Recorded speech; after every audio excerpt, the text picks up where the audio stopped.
Welcome to another special feature of a Lord of the Rings mod. This is Middle-earth at War, and it has currently entered beta very recently in actual fact. So if you'd like to check out the mod, there is a link in the description. And I gotta say, I actually really like this mod. I think this mod has done a really good job at what it's currently all about. Units are all extremely easy to level up, or at least they are more accessible than some of the other Lord of the Rings mods that are currently out there. And it makes things just that little bit more dynamic because you're going to be able to create a very strong army pretty fast. Now, one other thing that I should mention, you're not going to be hearing any music because the mod does not have any music. I might put some music in there. It does have music. It has the classic movie music as far as I'm aware, and obviously I can't show that, so that's just, just how it is. But otherwise, remember that the gameplay is similar to native, and that is also something that you do have to bear in mind about this mod. It is very much native based, and I actually really like that because, as I say, it makes things a little bit more dynamic, a little bit easier on leveling up troops, a little bit easier to get to grips with, so you don't have to learn additional gameplay mechanics and things like that. So anyone that has just completed their first native playthrough or is looking specifically for a Lord of the Rings mod that is not too different, or at the very least a mod in general that is not too different from native and is quite easy to get into, then this is a really good one to go for. Of course, this is still just beta, so there are more improvements coming, I would assume. I think the mod is still in development, of course, because this update was just released. So anyway, we are going to be playing as a man here, and I would love to see more races, of course, but because this is a beta, I'm perfectly happy just having two. I really don't mind about that. I was playing as an elf just now, and it was really fun. You start with a huge amount of bow skill, you can recruit elves, and they shoot massive amounts of arrows. It's really fun. But elves with Isengard, elves with Mordor kind of units, they're just not really going to meld together. So instead I'm going to be playing as a man, and you can actually choose whether you start as a noble or not. I'm going to say yes, why not? Select your main attributes. Okay, so this is where things get a little bit, well, not entirely sure what to go for here. We could go for strength, agility, intelligence, or charisma. I think I'm going to go for intelligence. And here we go. Look, this is a completely different character creator, and I actually really like this one. I think this is pretty cool. And we are going to be going for something like maybe battle-proofed or something like that. Let's do that. In combat, you are a serious opponent. Yeah, that's great. And now we can choose what we want to concentrate on in terms of weapon skill. Now, bear in mind that I chose archery with my first character, which was an elf. And I had 104 archery proficiency or something along those lines, and every other proficiency was extremely low. So bear that in mind. If you're going to be picking an archer, you're basically only going to be very good at archery, and then everything else is going to be kind of average, below average. So I'm going to be playing with a two-handed here because I really want to just run around slicing and dicing and just having a whole bunch of fun. So let's see how that goes. Now we can also take a look at the banners. You can see here that the banners are actually looking really cool too. I like them a lot. And we are generally probably going to be playing with Isengard or Mordor, so I'm going to go for like the White Hand or something like that. And we will quit without saving. And we're going to be calling ourselves Man Uruk. Yes. Man Uruk, because I'm technically going to be running around with Uruks and orcs and all kinds of things, and I'm going to look a little bit out of place. So yeah, we're just going to go for that. Now, there's a reason why I spec'd into intelligence, mainly because I want to get a huge amount of pathfinding skill. Pathfinding skill is going to be pretty important for me, and I'm also going to be going for a lot of strength too. So yeah, you can already see here that I actually have 3 in Power Strike, 3 in Iron Flesh, also 3 in Weapon Master, Shield, Athletics. Fantastic start right there. Really good. And otherwise, what else do we want to go for? Well, we probably want to go for surgery to try and prevent ourselves from losing units almost immediately. And then what else do we want to go for? We probably want to go for some prisoner management so we can sell some prisoners and things. I don't know. Oh yeah, look at that. Prisoner management does increase your maximum prisoner capacity by 10 rather than the default of natives 5. So that's actually really nice. And what else do we want to go for here? Well, I really don't know. Maybe riding skill? Probably not, because we've got 5 agility. We are going to be leveling up our agility, of course, but that's going to take a bit of time. Trainer skill for an intelligence-based build would be pretty cool. So let's go with that, and let's level up our two-handed weapon proficiency a little bit more. So, of course, we are just going to get the standard sort of man-looking thing here, and yeah, if you play as an elf, you get the elven ears, you get the wonderful hair, you know, you get all that stuff. So anyway, let's do this. Rumors are spreading that Sauron has found the One Ring, and the people of Middle-earth are preparing for war. All kings are gathering men that are willing to fight. There is a great battle ahead that will determine the fate of Middle-earth. For you, this is the opportunity to find glory and honor. You decide where to start your adventure. And so we can either go to Mistrand in the east, we can go to Caravan, to Isengard, Edoras, to Rohan. Then we have Minas Tirith in the Kingdom of Gondor, Imladris with the elves, and Umbar in the desert of Harad. And what I gotta say is that the map actually looks really cool. It's expansive, it's pretty large, and we're gonna join a caravan to Isengard. You met a merchant on your journey. When you've arrived, he offers you a bed. You accept gratefully. His bed is soft and warm, and you fall asleep immediately. But there were some who resisted. A last alliance of men and elves marched against the armies of Mordor, and on the slopes of Mount Doom they fought for the freedom of Middle-earth. The victory was near, but the power of the ring could not be undone. Alright, so this is where we are going to be thrusted into a battle with none other than Mr. Sauron himself. Hello, Mr. Sauron. You really want to murder me, do you not? Yes, you do.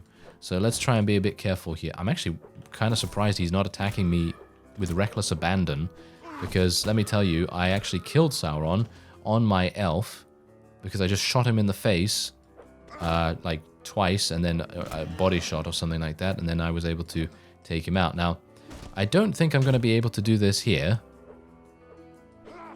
Let's just say that. No, I was able to kill him with my elf, but not with Man Uruk. Man Uruk is a little bit not particularly good against Sauron right there.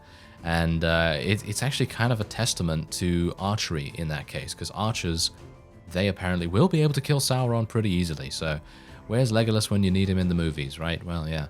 Anyway, there you go. It seems like you've had a nightmare. Yes, we did have a nightmare. All right, so now we're going to be tracking down his his brother, of course. And now this is the first time you get to take a look at the map. Okay, so bear in mind, it's still in beta, so there are still things that can be changed, improved, you know, whatever. So anyway, this is the zoom out. It's massive, isn't it? It is absolutely massive. And you've got so many different factions here that you're going to be interacting with as well. So you have the High Elves right here. So basically they are the people from Imladris, and then you have Eriador right there. And then you also have the Sylvan Elves, which I would assume are, Thranduil's people, so Mirkwood and things like that. As you can see, Mountains of Mirkwood is actually a village over there. Then you have the Dwarves over here, with Dale being very close to them, so the Men of Dale are right there. And then we have Rune, which is very close by to them. And then otherwise we have Gondor, with a very significant amount of territory. And then we also have the Haradrim, all the way down here, alongside Mordor, who, of course, have Mount Doom right there, which is pretty fantastic. You can even go in there, as far as I'm aware. So that's pretty cool. I think that is actually really cool. And otherwise, what else do we have? Who are these people? This is Rohan, yes, of course. And then we have the Orcs of the Misty Mountains up here. You can get goblin units from these two villages, and indeed from the castles and towns themselves. So if you are indeed worried about, you know, the Orcs of the Misty Mountains not having too many places to recruit from, don't worry about it, because they do allow you to recruit from your towns and various other places like that. So in other words, we've got some looters right there. Now, by the way, it seems like robbers and things like that, they do tend to be hero units or companion class kind of units. And I'm not entirely sure whether the mod is trying to do the same thing that 108 Heroes has going for it, where each bandit party, depending on its size, of course, has a leader of some kind. Now, I know that there is no dueling mechanic or anything like that included in this mod, but I was just quite intrigued about the addition of that. Anyway, let's recruit some volunteers. We can get some Dunlending clansmen right here. Okay, so I don't want to wait here, thank you. Okay, so we have 5 already. I have 250 dinars, so I should be able to go around here and, well, I think I'm probably going to get attacked by a whole bunch of people. But let's try and get a little bit more on an even keel with some of these looters. These guys really want to murder me, so let's try and be a bit careful, shall we? 1? Are you serious? Come on. Come on, village. Are you serious? Come on now. Okay, so yeah, you can also go into castles and you can recruit from there, which is fantastic. And now we are going to be attempting to do some battles. So let's head in against these looters. Now, as it stands, every single time in a special feature of a particular Warband mod, what we are going to be doing is assessing the... maybe not assessing, but experiencing the new player experience. So let's say that I've just downloaded this mod for the first time. I'm going in here and this is exactly what I'm seeing. Why do I not have a two-handed sword? Why do I not have my sword? Apparently they took my sword from me. Well, this is going to be kind of interesting then, because I don't have a sword. I really don't. I have tried using mouse wheel. So it seems like my sword... Oh, I don't have enough strength to wield my sword. I think that's the problem. Yes, I think that is indeed the issue. So that is my bad. That is actually my bad, not the bad of the mod itself. It's my bad because I did not have enough strength to to wield it, which is really awful. So I'm hopeful that my forces will be able to kill a couple of people, and then we will maybe be able to do something here. Who knows? Let's just tell them to hold position and charge, and just try to get them dead. And now I can maybe pick up a butchering knife. Well, that's not very useful, but maybe I can use it to kill someone. Maybe. Yep, oh, there we go. We're getting... yes, yes, I killed someone with it. I'm amazed. Very good. Okay, very nice. Okay, first time I level up, you know what I'm going to do? I am going to get some strength. Yes, that would be a good idea. I just really wanted to go for a high intelligence or a somewhat medium intelligence start, because I would like to try and get as many of my people staying alive as possible, because I thought that maybe the initial start that the mod would have might be a little bit difficult to gain some cash. But what I have realized is that tournaments are very lucrative, or at the very least they are very common in the beginning of the game, or at least that is how it was for my Elven Archer. And if I was to do a tournament with my Elven Archer, it would be extremely easy if I were to get an archery, you know, kind of focused tournament going on. But yeah, there you go. My guys did a fantastic job. Now, you may be wondering, why am I not using Uruks? Aren't these just, you know, renamed, well, Rodok recruits or Khergit recruits or whatever? Because, of course, this is based on native. But no, it's actually not, because here's the thing. They may be renamed, but it doesn't matter because they level up into Uruks. And I would assume that maybe there's going to be a better way to do this in the future, like maybe you can get Uruks only from towns and castles and you get Dunlending's units from villages or something along those lines. But at the moment, because this is beta, you can level up these Dunlending units into Uruks. And no matter whether that's thematic or not, it's really not going to make any difference, because it is extremely cool to see the unique armor, to see actually, you know, like representative of what you really, really want from a Lord of the Rings mod. So anyway, let's see what we can do here. I'm just going to hit my keyboard really, really hard apparently. And then we're also going to be leveling these guys up. So you can see here, look at this. We have Urukai scouts and archers. So we can level these guys up. So I'm going to, oh wow, actually, I don't have a lot of, I don't have a lot of money. So we're going to have to go back to Isengard real quick and see what I can do about maybe getting some. I would like to get some. I don't have any riding skill at the moment, so that's absolutely fine. Going to be using my two-handed saber as soon as I can, and we'll just sell all of this. Wow, that's really not giving me that much. Only 86. I could sell the horse. 134, I guess, is okay. And look at this. We already have a companion. Ah, all right. So, oh no. Okay. How much? How much are you? 500. Ah, you're not even that much. but I really am the poorest man Uruk in the world at the moment. I'm the only man Uruk in the world, I suppose. But anyway, what about you? This is Lezelit. I think he joins for 300 or something. I don't have that either. Okay, so anyway, you can see here, Uruks. Yes, look at that. We have Uruks. Now, unfortunately, the mod does not have a troop tree. I have already looked for it. As far as I'm aware, it does not have a troop tree. Maybe if I go into notes, it might have one. No, you can see factions right there. Maybe it will show me something there. No, I don't think so. What about game concepts?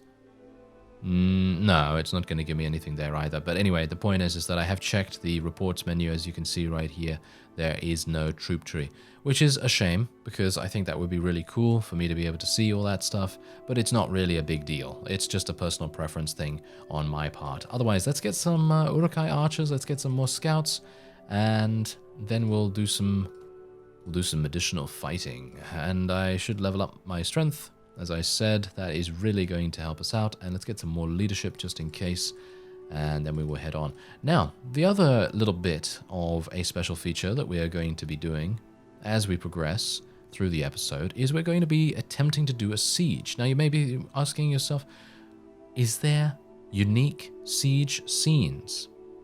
Because if it's just native scenes, then it's going to be a bit disappointing, isn't it? Because you really want to be doing a siege in these remarkable locations from the Lord of the Rings franchise and indeed the universe.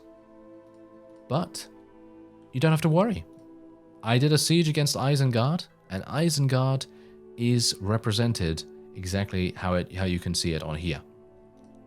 And I would assume that they will make changes, improvements, and various other things as development continues in the mod as well. I did not try any other siege, so it's going to be kind of interesting to see whether, let's see, whether Edoras or something like that maybe has a unique siege or something, and or maybe, you know what? This is going to be the true test. Minas Tirith. Minas Tirith is going to be the true test. So we'll probably do a siege around there, and we will take a look at some of the higher tier units. But I have already done most of the research regarding a lot of the higher tier units, so I can basically just tell you right now, but I will show you a little bit later on in the episode as well. But anyway, the higher tier units, they're very nice. Now, here's the thing. Of course they're very nice because they're high tier units and you're using them against your enemies to win battles. But the point is that higher tier units are not extremely powerful. And you may be thinking, well, why? Why are they not extremely powerful? They should be extremely powerful because they're high tier units. That's the thing. They're powerful, but they are not ludicrously overpowered, if you know what I mean. So if you're thinking of more difficult mods, so let's say you're thinking of Prophecy of Pendor, let's say you're thinking of Perisno, let's say you're thinking of any of those mods that make the game extremely difficult, not just for the sake of it, but just because that's how the mod is. It's just got a steeper difficulty curve. Now, this mod, Middle-earth at War, it does not have a steep difficulty curve, and I think that's really cool. The one thing that they do have is many units. So if you are going to do a siege against, you know, Isengard itself, where Saruman the White himself is stationed, and he can even leave. He can leave the area as well, by the way. He can leave the garrison and actually attack you. And his model is actually pretty cool looking as well. I might actually go and see him and say hi. But yeah, anyway, the point is that there are many units in the garrison in Isengard, and that's exactly what you would expect from the forces of evil, of course. You're going to see those guys. But what I'm trying to say is, when you see a high-tier Uruk unit, you're going to be a bit frightened because they're still powerful enough to murder you very easily, but they are not overpowered so that they can just chop through a whole bunch of low-tier units without so much as a scratch, if you get my meaning. So they are still vulnerable. They still have about 100 to 140 weapon proficiency, and I'm not just talking about the Uruks here, I'm just talking about all high-tier units in this mod. And they have a wide variety of different skills and attributes. So they are not going to be invincible. They're not going to hit like trucks, even though they probably will hit like trucks dependent on the armor that you're wearing. And in general, it's just going to be a much more balanced experience than maybe what you would expect from something artificially really hard, you know? So that is definitely something that is a big plus in its favor, in my opinion at least. It may not be a plus in your opinion, but that's just how it is. You know, people have differences of opinion. And personally, if you like Lord of the Rings, I'd highly recommend checking this out. Now, you may be actually seeing that I'm looting a whole bunch of regular loot.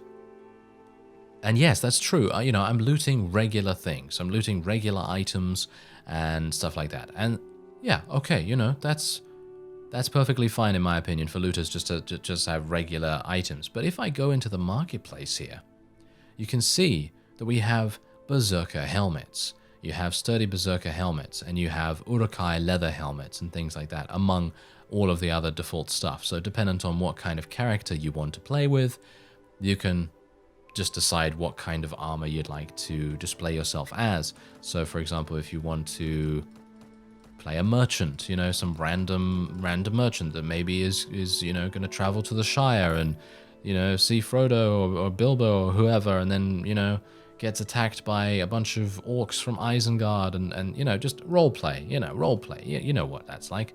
Anyway, the point is that that's a really cool way of going about things as well, because even if, I mean, let's just, where can I go? You know what? I'm going to go down to Minas Morgul. Let's go down to Minas Morgul and we'll see what's going on there. Hopefully I won't be attacked along the way. Do I have a good amount of cash? Yeah, my guys are leveling up super fast, and this is exactly a thing that I really love about mods that are more based around native. They make it really easy for you to progress in the form of leveling up your units. You can see here that I already have Uruk-hai infantry. Now, if I just take a look at these guys' stats, you can see that these guys don't have the greatest amount of HP, but look at their power strike. 6 in power strike. They're going to really hit quite hard, even though they don't have a huge amount of HP. Their armor, on the other hand, is really good, so they're probably going to be able to survive pretty nicely.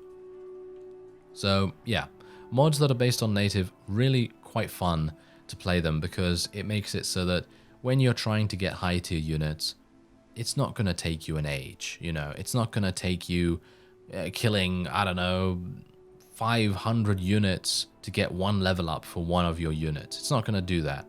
You're going to be able to fight looters, fight vassals, fight whoever you want, and you're going to be able to level up units no matter what. And I think that's a really cool thing, because that makes everything much easier.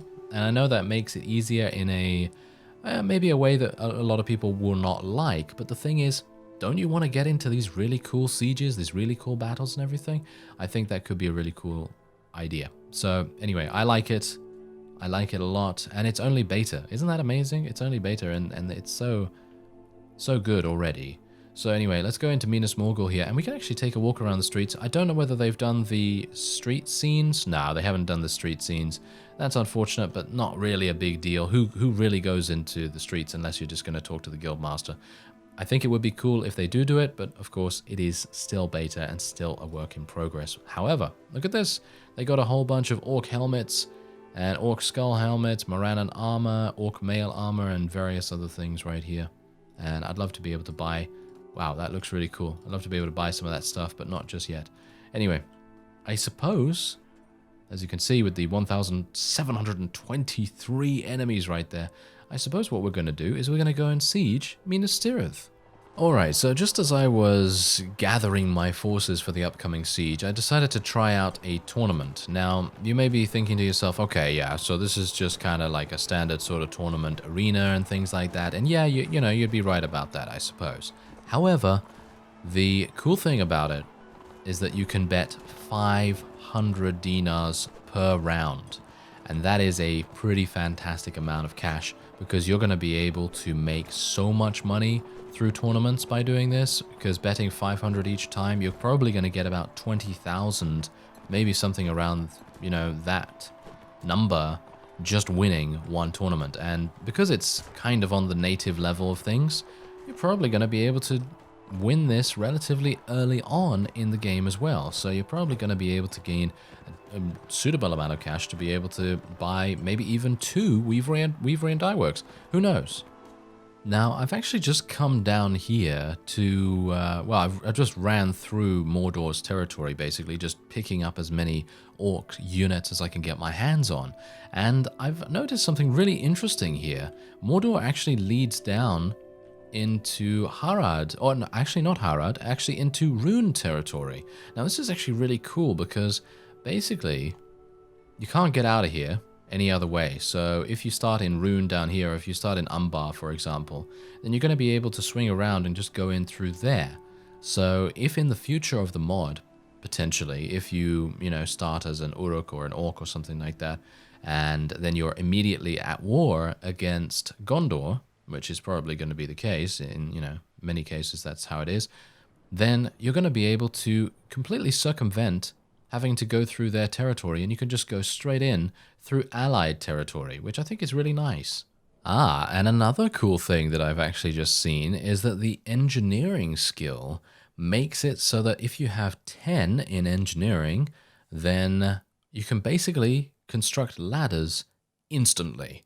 I think that's actually a really cool thing. I don't know whether that's been changed from the native. I think native generally will take 3 hours, 2 hours, 4 hours, something along those lines. So it will never really go to 0 as far as I'm aware. So that's pretty cool. And that means that we can now lay siege to Minas Tirith extremely easily. And we are going to, yes, we are going to get defenders coming out to greet us. Now, Man Uruk has advanced rather considerably since the last time you saw him. And indeed, look at it. Oh yes, look at the amazing scene that they have created here. And I have a smattering of units. I only have 13. This is not going to go well. Can you tell? Can you absolutely tell? Yes, I think you can tell. Anyway, this is a fantastic scene, in my opinion. Look at it. Pretty crazy. Very well done. And, yeah. Look, they've even got statues. They've even got statues over there. So anyway, this is going to be pretty difficult for me to even achieve victory in, but I do have... I have a decent axe. A decent axe which is not really going to help me if they all swarm me at once. So I guess I just have to be... Oh, Stuart Denethor II is actually out here. Yeah, I keep forgetting that because I'm used to playing The Last Days, for example. And the leaders, some of the leaders, don't generally come out to fight. So that is kind of interesting. I actually wonder where he is. I wonder whether he's got like unique armor or something like that. That would be kind of cool. But I really don't know. But yeah, Gondor so far is impressing quite nicely because look at this. They have some decent shields. Oh yeah, I should really mention... Oh, there he is. He's dead now. I knocked him unconscious. But anyway, the point is that Gondor and Uruk shields and things like that, they are all really good. Their shields are all fantastic. They have about 500 durability on each, and so you can kind of assume that, you know, Uruks that come with shields are going to be really good against archers and so on and so forth. But unfortunately, this looks like I am going to have to run all the way back here because the sally out is really making things quite difficult for me, but not impossible, not impossible. Alright, so once again, we are heading into the keep, and basically what we are going to need to do is fight against 129 units. Now, here's the thing. You're obviously not going to be heading in here in I think it's like day 4 or something. You're really not going to be heading in here at day 4. But this is literally just a demonstration of the siege scene and how it may indeed end up going and how your character might actually end up looking as you progress through the game. That's the purpose of the special feature, of course. And yeah, this is really cool. This is really, really cool. They've done a good job here. And basically, I don't think we really need to worry about this mod at all. I think this mod is going to become extremely good. And it already is. I mean, it's already really, really good. And I really want to see what happens. I want to see what they do. I want to see what they do next. Because as I say, no one unit is extremely powerful. They can still take you down. As you can see, they're still dealing some pretty considerable damage to me. You know, they're still able to take us out, you know, but the point is that they're not overpowered and they're not frustrating to fight against. They can still take you down, but otherwise, it's just fun. It's just pure fun, and I like that a huge amount. I think fun is the name of the game, really. And I'm not saying that any of the other mods, by the way, that I have played are not fun. I'm just saying that they are different kinds of fun, because that's exactly what mods are for, because it basically caters to all kinds of different people, and different people like different things. Isn't that amazing? Yes, that is amazing. Anyway, that is probably going to be it for this special feature, and if you would like to download the mod, which I'd highly recommend, there is a link in the description. And let me know, by the way, let me know what you create down in the comments. You know, are you going to be creating an elf that supports, you know, Imladris, and or maybe you want to be a Mirkwood elf or something like that, or maybe you're going to be a man of Dale, or, you know, be an ally to the dwarves and things like that. Let me know. Let me know. Anyway, that will be it for this episode. I thank you very much for watching, and I will see you next time.